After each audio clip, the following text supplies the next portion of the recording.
वो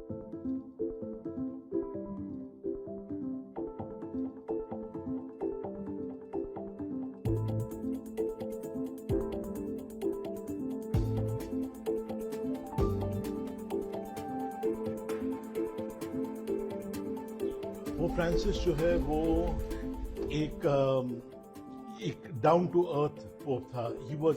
वो एक ह्यूमनिस्टिक पोप था जो इंसानों को के साथ रहना चाहता था। वो इंसानों के साथ को प्यार करता था और सबसे बढ़कर हमारे लिए वो इंटरफेथ हार्मनी का भी बहुत बड़ा चैंपियन था।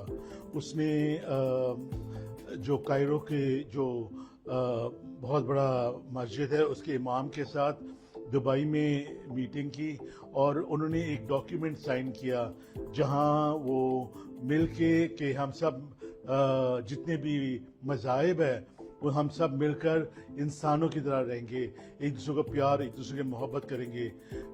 मज़हब बाद की बात है, लेकिन सबसे इम्पोर्टेंट है कि खुदा ने हम सबको बनाया है और यही बात वो फ्रांसिस कहते हैं।